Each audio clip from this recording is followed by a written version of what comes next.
नमस्कार दोस्तों, कौटिल्य क्लासेस के यूट्यूब चैनल में आपका स्वागत है। अब देखो, हमने वर्कशॉप कैलकुलेशन के अंदर मात्रक चैप्टर पूरा कर लिया है। अब हम नेक्स्ट चैप्टर स्टार्ट करते हैं, मापन, मेजरमेंट। तो स्टार्ट करते हैं मापन यानी कि मेजरमेंट चैप्टर।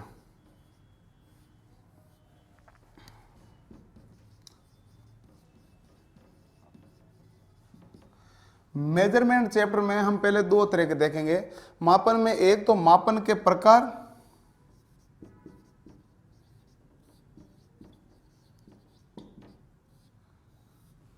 यानी कि type of measurement, and next देखेंगे हम मापन की विधियां। तो सबसे पहले हम देखते हैं मापन के प्रकार, it means type of measurement. तो टाइप ऑफ मेजरमेंट को देखो कि हमारे पास मापन के चार प्रकार है। पहली बात तो देखो मापन होता क्या है, कि जैसे मान लो किसी राशि को मापते हो, यानी कि आपने लंबाई माप दी, आपने लंबाई मापी, चौड़ाई मापी, गोलाई मापी, ये सब क्या होता है, मापन होता है, यानी कि मेजरमेंट होता है। मेजरमेंट से किसी वस्तु की लंबाई, चौड़ाई, समतलता सब कुछ जांच की जाती है, ये होता है मापन। अब मापन हमारे पास चार प्रकार के होते हैं। सबसे पहला मापन होता है रेखीय मापन। रेखीय मापन, रेखीय मापन का मतलब होता है लीनियर मेजरमेंट। लीनियर मेजरमेंट का मतलब होता है एक सीधी रेखा में मापन, यानी सीधी रेखा में। जैसे आपको कहे एक टेबल की लंबाई मापो, तो ये आपके पास कौन सा मापन हो गया, रेखीय मापन। तो रेखीय मापन के लिए आप कौन सी विधि काम लेते हो, एक तो लेते हो स्टील रूल लेते हो, या माइक्रोमीटर ले लेते हैं, या वर्नियर कैलिपर ले लेते हैं। इनको आप रेखीय मापन के अंतर्गत काम लेते हैं। वर्नियर कैलिपर देखो दो प्रकार के होते हैं, एक तो हमारे पास भीतरी माप भी माप लेता है और बाहरी माप भी माप लेता है। कैलिपर्स में वर्नियर कैलिपर में फर्क होता है।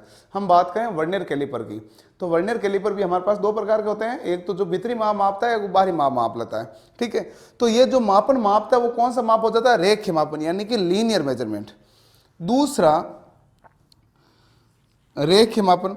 रेखीय मापन के बाद आता है हमारे पास कोणीय मापन। कोणीय मापन यानी कि एंगुलर मेजरमेंट। Angular measurement. अब देखो कोणीय मापन के अंतर्गत हम क्या मापते हैं, कोण। रेखीय मापन में एक सीधी रेखा मापते हैं, यहां पर दो रेखा किसी जगह काटते हैं तो यहां पर क्या बनता है, कोण बनता है। इस कोण को मापने के लिए हमें कोणीय मापन काम में लेना पड़ता है। कोणीय मापन में यह रहता है हमारे पास स्टील रूल, सॉरी, कोणीय मापन में प्रोटेक्टर काम में लेते हैं, वर्नियर बेवेल काम में लेते हैं, और इनको प्रयोग करते हैं हम कोणीय मापन में। प्रोटेक्टर और वर्नियर बेवेल का प्रयोग कोणीय मापन के अंतर्गत किया जाता है। और जो तीसरा है मापन हमारे पास, पहला रेखीय हो गए, दूसरा कोणीय हो गए, तीसरा होता है हमारे पास त्रिज्या मापन, रेडियल मेजरमेंट।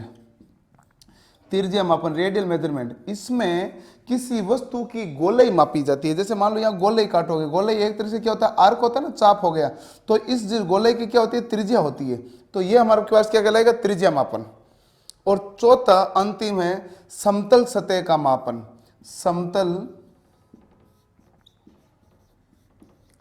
सतह का मापन। समतल सतह का मापन यानी कि हम इसमें समतलता जांच करते हैं। समतलता जांच करने के लिए हम क्या करते हैं कि एक हम काम लेते हैं, उसको डायल टेस्ट इंडिकेटर। ठीक है, तो डायल टेस्ट इंडिकेटर के द्वारा हम क्या करते हैं, समतलता की जांच की जाती है। या हम काम ले लेते हैं इसी प्रकार के कोई दूसरे यंत्र, वैसे हम ड्राइंग के अंदर समतलता टी स्क्वायर के द्वारा भी जांचते हैं। तो ये समतल सतह का मापन कहलाता है, जिसमें हम समतलता जांच करते हैं। तो ये तो हो गया हमारे पास मापन का प्रकार। अब हमारे पास मापन की विधियां होती है। मापन की विधियां यानी मेथड्स ऑफ मेजरमेंट। मापन की विधियां, मापन की विधियां हैं तीन प्रकार की। एक तो था प्रत्यक्ष मापन, दूसरा अप्रत्यक्ष मापन, और तीसरा तुलनात्मक मापन। मापन की विधियां, मापन की विधियां,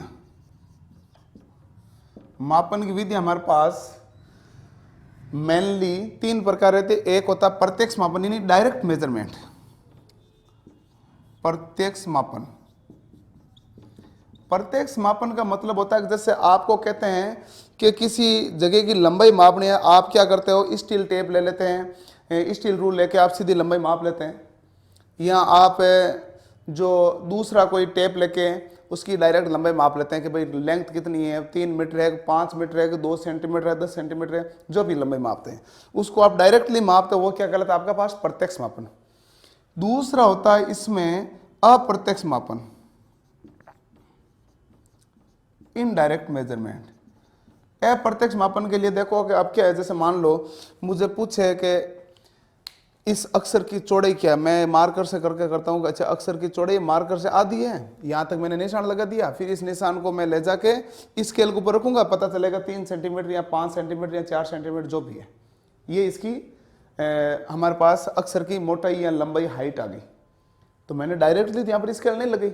ये क्या हुआ, अप्रत्यक्ष। अप्रत्यक्ष मापन विधि कहाँ काम में लेते हैं, जैसे मान लो कि आपको ज्ञात ये करना हो कि कोई हमारे पास पाइप है, उस पाइप का आंतरिक व्यास कितना है, तो हम भीतरी कैलिपर काम लेते हैं। बाहरी व्यास आंतरिक व्यास कितना है, तो बाहरी कैलिपर काम लेते हैं।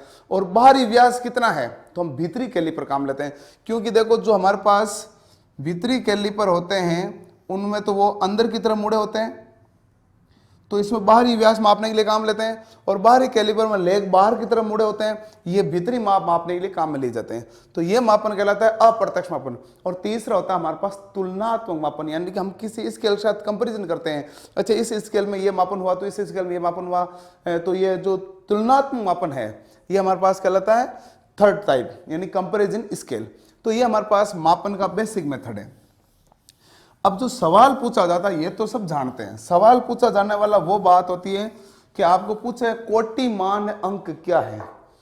कोटि मान अंक क्या है, प्रश्न यहां पर आएगा। देखो, कोटि मान अंक क्या है।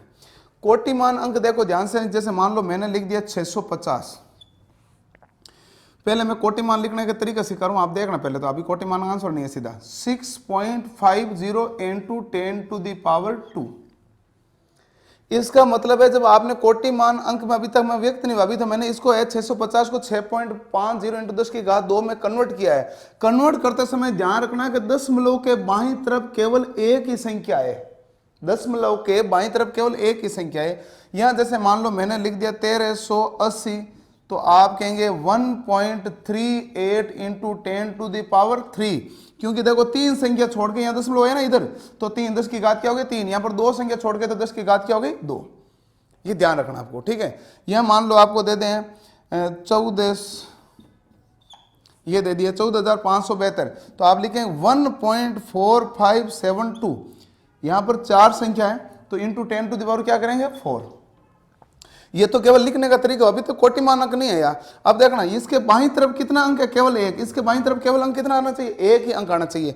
जैसे मान लो मैं लिख देता हूं 25, तो आप लिखेंगे 2.5 into 10 की घात 1। 2.5 into 10 की घात 1। दशमलव के बाईं तरफ केवल डिजिट कितनी है, सिंगल डिजिट होनी चाहिए। लिख दिया सिंगल डिजिट में, तो ये सिंगल डिजिट में कन्वर्ट हो गए। अब देखो सिंगल डिजिट में कन्वर्ट करने के बाद तरीका देखना ध्यान से। अब देखो सिंगल डिजिट में कन्वर्ट होने के बाद आप जानते हो 10 का रूट क्या होता है, 3.16। इसके साथ तुलना की जाएगी, इसके साथ कंपैरिजन किया जाएगा। कंपैरिजन कैसे किया जाएगा, अब मैं उदाहरण लेके वापस स्टार्ट करता हूं। वो वापस ऊपर वाली सीधा 650 लिखा हुआ है, तो 6.50 into 10 to the power क्या आ जाएगा 2।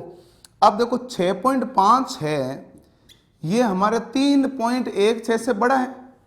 जब मेरे पास जो संख्या 6.15 जो मैग्नीट्यूड है वो 3.16 से बड़ा है, तो जो हमारे पास 10 की घात 2 है ना, इस पावर में 1 जुड़ जाती है, तो हमारे पास क्या बनेगा 10 की घात 3।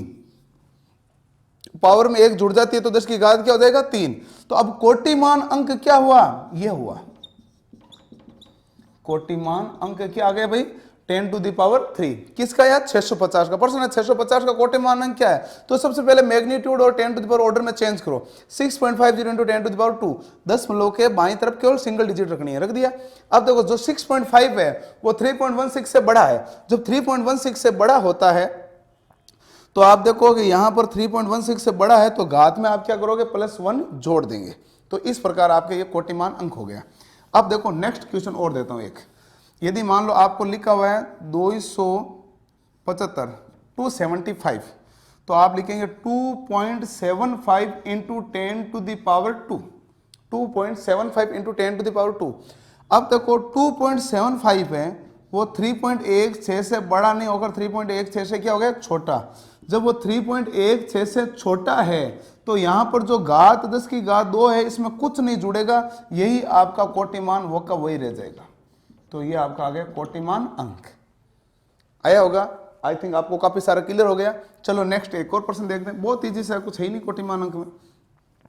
आपको लिख दिया 18,400, आप लिखेंगे 1.84 इंटू, देखो यहां पर दशमलव लगे ना, 4 संख्या छोड़ गए तो 10 टू द पावर क्या आ गया 4। ओके, अब देखो 1.84 है, 3.16 से बड़ा है छोटा है, तो छोटा है। छोटा है तो 10 की घात 4 में जुड़ेगा कुछ, कुछ नहीं जुड़ेगा, तो यही आपके पास क्या आ जाएगा, कोटिमान अंक आ जाएगा। ये हमें एक नेक्स्ट एक और क्वेश्चन लेते हैं, कोई सा भी सवाल।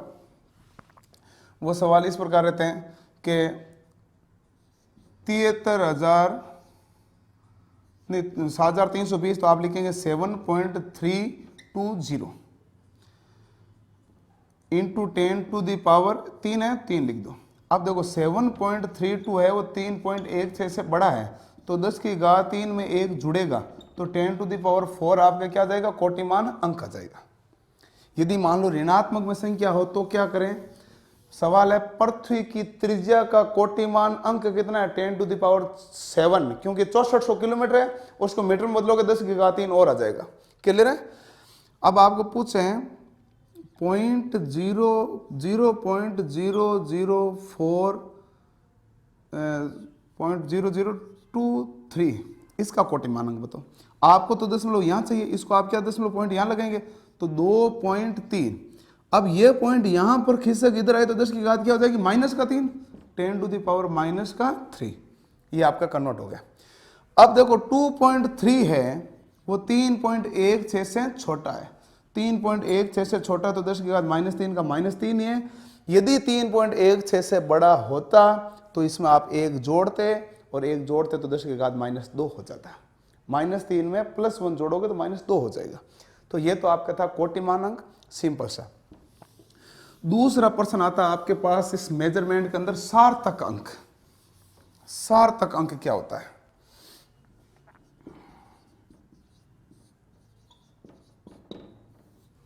दूसरा था आपके पास सार्थक अंक पूछा जाता है। अब आपको बताना है सार्थक अंक के बारे में, ध्यान से देखना कि यदि मान लो मैंने लिखा 3248, सार्थक अंक कितने हैं, 4। इसका मतलब पहली बात है कि सभी अशून्य अंक सार्थक अंक होते हैं। तो क्योंकि जो भी अशून्य अंक हो गए वो सारे के सारे क्या होते हैं, सार्थक अंक। 1 2 3 4 सार्थक अंक। अगला लिख दिया मैंने 3200, ये लिख दो 32,402। अब सार्थक अंक कितने हैं, अब सार्थक अंक हो गए 5। क्यों, क्योंकि देखो ध्यान से, सभी अशून्य सार्थक अंक होते हैं, सार्थक अंक कितने हो गए 4, लेकिन सभी अशून्य अंकों के बीच आने वाले सभी शून्य, अशून्य अंकों के बीच आने वाले सभी शून्य सार्थक अंक होते हैं, तो 0 भी क्या हो गए, सार्थक अंक। तो टोटल सार्थक अंक कितने हो गए, 5। ठीक है, नेक्स्ट देखते हैं वापस सार्थक अंक के बारे में। ध्यान रखना ये, जैसे मान लो आपने लिख दिया 246, सार्थक अंक कितने, 3। यहां लिख दिया आपने 3803, सार्थक अंक कितने हो गए, 5। 2 नियम हमने देखे। अगला नियम देखते हैं। अगला होता है कि 3400 लिख दिया, सार्थक अंक कितने हैं, 2, क्योंकि 2 अशून्य अंक है। ये जो शून्य है 2 अशून्य के बीच में तो आया नहीं है, तो ये सार्थक अंक नहीं कहलाएंगे। इसमें सार्थक अंक कितने होंगे, 2, क्योंकि देखो आपने जो जिस मीटर से मापा 10,000 में माप रहा है, 1000 में माप रहा है, लेकिन वो दाई और सैकड़े में नहीं माप रहा, तो वो सार्थक अंक में काउंट नहीं होंगे। ठीक है, अब नेक्स्ट 0.0025 और 0.0025 सार्थक अंक कितने हैं हमारे पास, 2। ये जो 2 है हमारे पास सार्थक अंक है। लेकिन याद रखने वाली चीज है, प्रश्न यही है 0.0350 में, यानी 1 से छोटी संख्या है और दशमलव के बाद अशून्य अंक के दाईं और जो भी शून्य आते हैं वो सार्थक अंक होते हैं, और यहाँ सार्थक अंक 3 होंगे। ये बहुत इंपॉर्टेंट, आप ध्यान रखना। इसके बाईं तरफ आने वाले शून्य सार्थक नहीं, 0 से छोटी संख्या में, 0 से छोटी संख्या में अशून्य अंक के बाईं तरफ आने वाले शून्य सार्थक अंक नहीं होते हैं, जबकि अशून्य अंक के दाईं तरफ आने वाले शून्य अंक सार्थक अंक कहलाते हैं। 0.024600 सार्थक अंक कितना है भाई, देखो ये तो 3 सार्थक अंक है ही, लेकिन ये इधर वाले 2 भी क्या हो गए, सार्थक अंक। टोटल सार्थक अंक कितना आ जाएगा यहाँ पर, 5। ये 0 सार्थक अंक काउंट में नहीं आएगा। या आपको ये लिख दें 3.024 सार्थक अंक कितने हैं, ये भी अशून्य, ये भी अशून्य, ये भी शून्य, अशून्य के बीच आने वाला शून्य भी क्या होता है, सार्थक अंक। तो इसमें सार्थक अंक कितने हैं, 4। तो इस प्रकार आप इजीली सार्थक अंक और कोटिमान अंक ज्ञात कर सकते हैं। ध्यान से देख लेना कि सभी अशून्य अंक सार्थक अंक होते हैं, अशून्य अंकों के बीच आने वाले शून्य अंक भी सार्थक अंक होते हैं। और एक से देखो, यदि मान लो इस प्रकार संख्या दी है तो जो संख्या दशमलव के अंदर नहीं है और उसमें अशून्य अंक के दाईं ओर आने वाले शून्य सार्थक अंक नहीं होते हैं, लेकिन जब शून्य से एक से छोटी संख्या है तो अशून्य के दाईं ओर आने वाले शून्य सार्थक अंक होते हैं, तो ये सार्थक अंक हमारे पास कहलाएंगे। और ये हमारे पास देखो कि 0.0025 में सार्थक अंक क्या है, केवल 25। तो ये तो हमारे पास है सार्थक अंक। तो अभी हमने जो देखा था वो देखा था मापन के प्रकार, मापन की विधियां, उसके बाद देखा था कोटिमान अंक और उसके बाद देखा था सार्थक। अगले लेक्चर में हम ये देखेंगे कि वास्तविक मापन क्या होता है, मापित मान, वास्तविक मान, यथार्थता, एक्यूरेसी, प्रिसिशन यानी कि शुद्धता, एक्यूरेसी, प्रिसिशन, इन सब के बारे में, अल्पतमांक, जितनी भी त्रुटियां, उन सब के बारे में अगले वीडियो के अंदर हम फिर मिलेंगे। धन्यवाद।